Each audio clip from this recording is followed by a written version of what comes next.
6টা লক্ষণ আলামত রয়েছে, যে আলামতগুলো যখন শুরু হবে মানুষ তখনও বুঝবে না যে সে মারা যাচ্ছে, মারা যাবে একটু পরে। কিন্তু এই আলামতগুলো যখন চলবে, শুরু হয়ে যাবে, দেখা দিবে, নির্ঘাত আপনার মৃত্যু হয়ে যাবে। আল্লাহু আকবার বলেন। এটা আমার কথা না, আল্লাহ সুবহানাহু ওয়া তাআলার কথা। দেখেন, প্রথম যে লক্ষণ বা আলামতটা, যেদিন আপনার মৃত্যু ঘটবে এই দিনটাকে বলা হয় ইয়াউমুল মাউত, মানে মৃত্যুর দিন। এদিন আপনি জানেন না যে কোন দিন আসবে, এদিন আপনি জানেন না যে কোন সময়, কোন মুহূর্তটা সেই সময়টা, কোন দিনটা, কোন মুহূর্তটা। এতে কি রোজার ঈদের আগে হবে, রোজার ঈদের পরে হবে, কোরবানি ঈদের আগে না পরে, বৈশাখ মাসে না জ্যৈষ্ঠ মাসে, জানেন একমাত্র কে? আল্লাহ তাআলা সেজন্য বলেছেন, ইদা জা আজালুহুম লা ইস্তাখিরুনা সাহ ওয়া লা ইস্তাকদিমুন। যেদিন সময় চলে আসবে এক মুহূর্ত বাড়ানো হবে না, কমানো হবে না, নির্ধারিত সময় আপনাকে দুনিয়া থেকে বিদায় নিয়ে চলে যেতে হবে। প্রিয় ভাইরা আমার, যেদিন আপনার মৃত্যু আসবে, আপনি বুঝতে পারুন আর না পারুন, আপনার রূহটা কিন্তু ঠিকই কিছু না কিছু বুঝতে পারে। যেমন আল্লাহ সুবহানাহু ওয়া তাআলা পবিত্র কুরআনুল কারীমের মধ্যে কি বলছেন একটু খেয়াল করেন।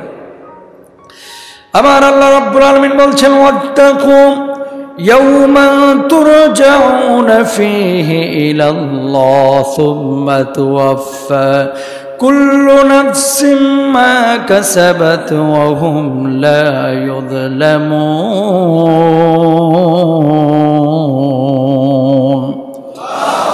আল্লাহ রাব্বুল আলামিন বললেন, ওই দিনকে ভয় করো যেদিন তোমরা আল্লাহর কাছে প্রত্যাবর্তন করবে, যেদিন আল্লাহর কাছে ফিরবে, অতঃপর প্রত্যেককেই তার কর্মের ফল পুরোপুরি দেওয়া হবে এবং তাদের প্রতি কোনোরূপ অবিচার করা হবে না।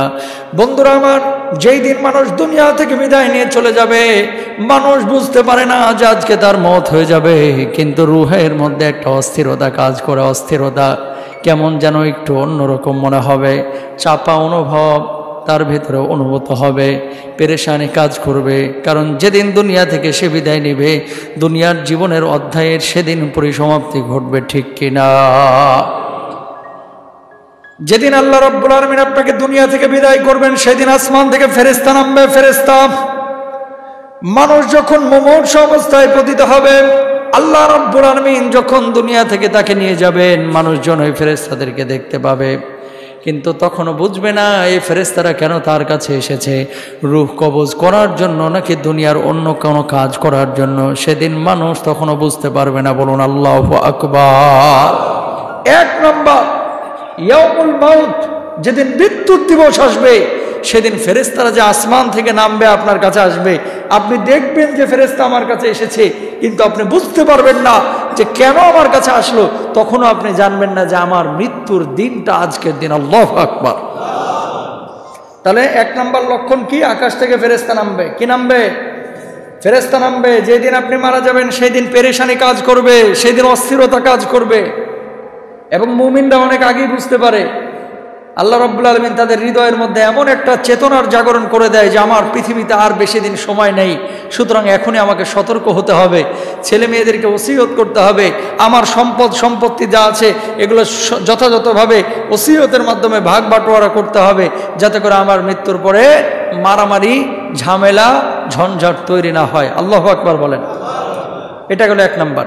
দুই নাম্বার চিহ্ন, মানুষের যখন রূহ কবজ করা হয়, মানুষের পায়ের পাতা থেকে শুরু হয় কার্যক্রম। পায়ের পাতা থেকে যখন রূহটাকে চাপ দেওয়া হয়, তখন পায়ের গোছায় আসে, হাঁটুর উপরে আসে, কোমরের মধ্যে আসে, বুকের উপরে আসে, সর্বশেষ আপনার বুকের দুই পাশে যে বড় হাড্ডি রয়েছে, লম্বা হাড্ডি, এই হাড্ডি পর্যন্ত আপনার ভেতরে চাপ অনুভূত হবে, আপনার রূহটা ছটফট ছটফট করবে।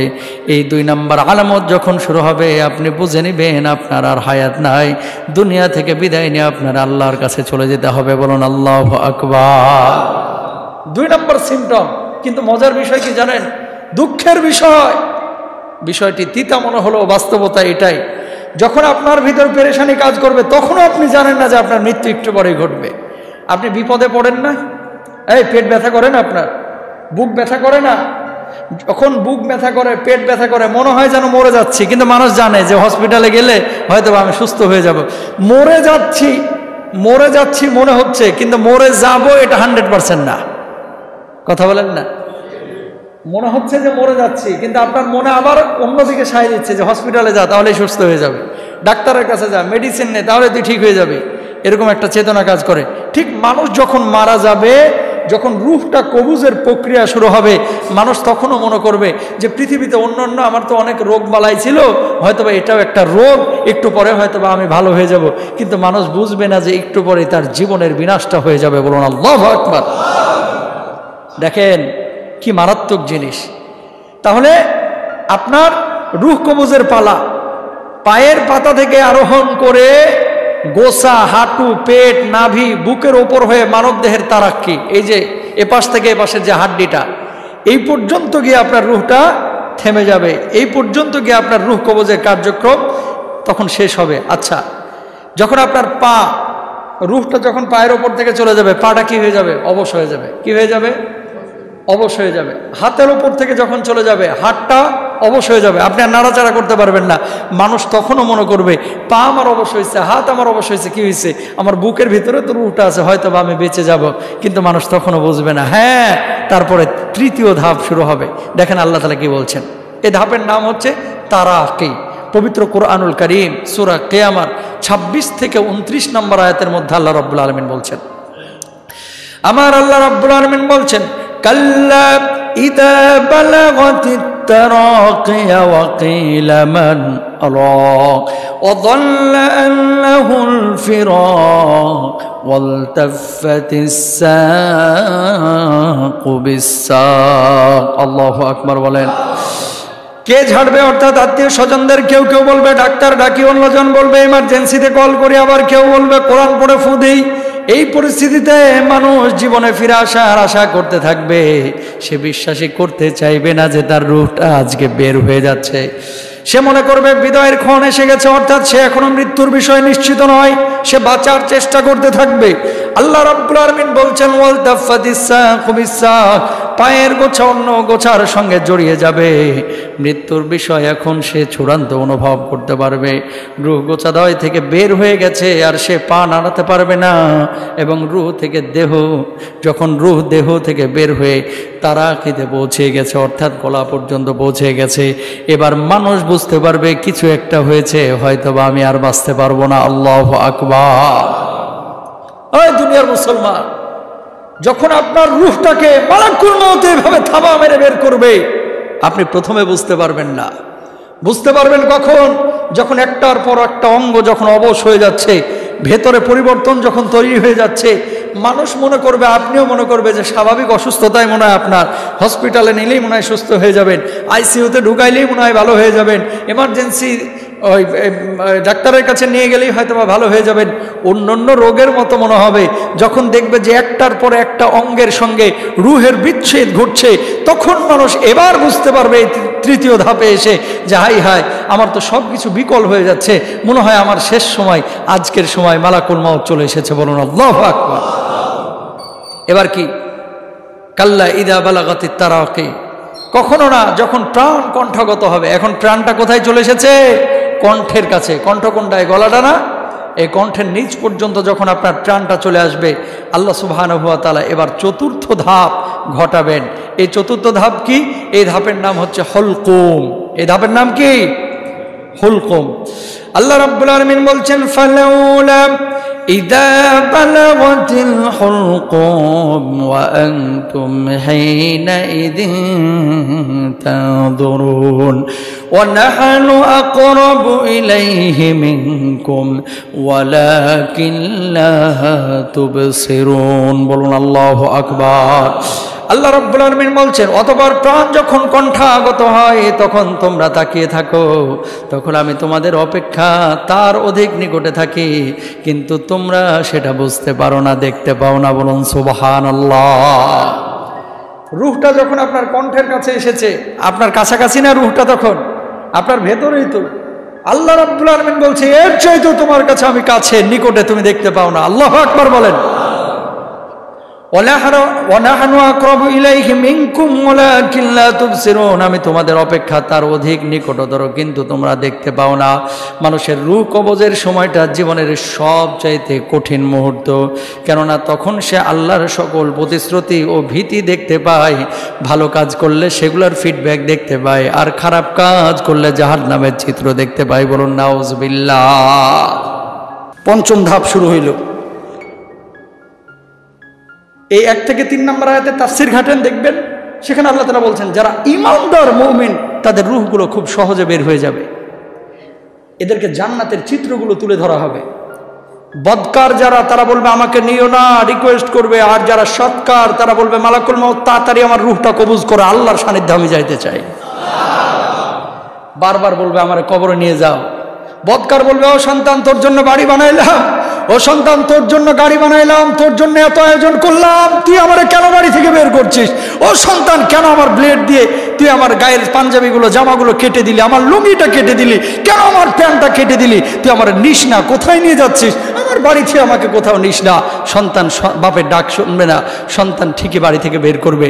বারবার যখন কবরের দিকে নিয়ে যাওয়া হবে বারবার আকুতি করবে আমার নিস না, কোথায় নিয়ে যাচ্ছিস? আমি নড়াচড়া করতে পারছি না, আমার কবরে রাখিস না। কিন্তু কেউ শুনবে না কারো কথা, আপনাকে নিয়ে চলে যাবে।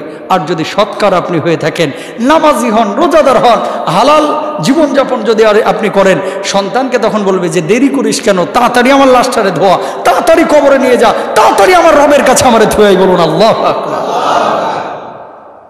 জীবন এরকম চান কি চান না? তাহলে হালাল জীবনযাপন করা দরকার আছে না? কখনো কখনো তিতা ভালা, এটা পরবর্তীতে মিঠা লাগবে। ওয়াসা আন তাকরাহু শাইআন ওয়া হুয়া খায়রুল লাকুম ওয়াসা আন তুহিব্বু শাইআন ওয়া হুয়া শাররুল লাকুম। আল্লাহ বলছে যে পৃথিবীর মানুষের এমন কিছু জিনিস রয়েছে যেটা খুব অপছন্দ করে, কিন্তু এটা ওর জন্য কল্যাণকর। সুবহানাল্লাহ বলেন। আপনি অপছন্দ করেন অথচ আপনার জন্য কি কল্যাণকর। আল্লাহ বলছেন ওয়াসা আন তুহিব্বু শাইআন ওয়া হুয়া শাররুল লাকুম। অনেক মজা করে হারাম খান, খুব ভালো লাগে, খালি মাস গেলে 30,000 করে বান্ডিল আসতেছে, খুব মজা, খুব মজা। আল্লাহ বলতেছে এটা তোর জন্য অকল্যাণকর, টের পাবি। সুম্মা ইলাইনা মারজিউকুম ফানুনাব্বিউকুম বিমা কুনতুম তা'মালুন। খালি কবরে ঢুক না, আমার কাছেই তো ফিরবি। সেদিন কাকে বলবি যে হুজুরের বলার কাজ বলবে? সেদিন বলার কোনো কায়দা নাই, শুধু মায়ের হবে, কোনো আওয়াজ হবে না, ঠিক কিনা? হাড়ে হাড়ে বুঝিয়ে দিবেন কে? আল্লাহ। সুতরাং সতর্ক হওয়া দরকার আছে না নাই? আছে প্রিয় ভাইরা আমার। এরপরে দেখেন এই 7 নাম্বার গেল, 6 নাম্বার গেল, 7 নম্বরে 6ষ্ঠ ধাপ। এরপর আল্লাহ সুবহানাহু ওয়া তাআলা বলছেন যে 6ষ্ঠ ধাপে, এই ধাপের পর শুরু হবে 6ষ্ঠ ধাপ, অর্থাৎ ওই যে হুলকুমের মধ্যে যখন রূহটা চলে আসলো, এরপরে মানুষের সামনে সচিত্র দেখানো হবে যে তার আমলগুলোর কী অবস্থা, সে জান্নাতে যাবে না জাহান্নামে যাবে। এরপর আল্লাহ সুবহানাহু ওয়া তাআলা সেই চূড়ান্ত মুহূর্তের কথা বলেছেন, যেটা একটু আগে বললাম, অলরেডি বলে দিয়েছি। মালাকুল মাউতকে বলবে আমাকে কিছু সময় দেওয়া যায় না? 2 দিন 3 দিন একটু সময় দাও না মালাকুল মাউত, আমি তওবা করে আসি, আল্লাহর কাছে মাফ চেয়ে আসি, আল্লাহ হয়তো আমার মাফ করবে। তখন জবাবটা আসবে হাত্তা ইদা জাহাদাহুল মাউতু ক্বালা রাব্বিরজিউন। আর সুযোগ দেওয়া হবে না, চূড়ান্তভাবে তার দেহ থেকে রূহটাকে বিচ্ছিন্ন করে ফেলা হবে। মানুষ তখন তাকিয়ে থাকবে। দেখেন, মানুষ যখন মারা যায় তার চোখগুলো অস্বাভাবিক বড় হয়ে যায়। অনেক সময় খেয়াল করছেন, চোখ খোলা থাকে না, অনেক সময় চোখগুলো অনেক সময় বড় বড় ডাগর চোখা হয়ে তাকায় থাকে একবার আকাশের দিকে, এরকম হয় কি হয় না? এরপরে তো আপনারা চোখটাকে বন্ধ করে দেন। কারণটা কি? কারণ হচ্ছে 2টা। কয়টা? 1 নম্বর কারণ, রাসূল আকরাম সাল্লাল্লাহু আলাইহি ওয়াসাল্লাম বলছেন যখন তার রূহটা কবজ করা হয়েছে, অনেক কষ্টে তার রূহটা বের করা হয়েছে, যখন রূহটা বের হয়ে যায়, সে তার রূহটা যখন চলে যায় তখন সে ওই রূহের দিকে তাকায় থাকে। সে ফিল করে যে আমার রূহটা দেহ থেকে বের হয়ে গেল, পরাণ পাখিটা খাঁচা থেকে বের হয়ে চলে গেল। ও তাকায় থাকে, তখন রূহটা যেহেতু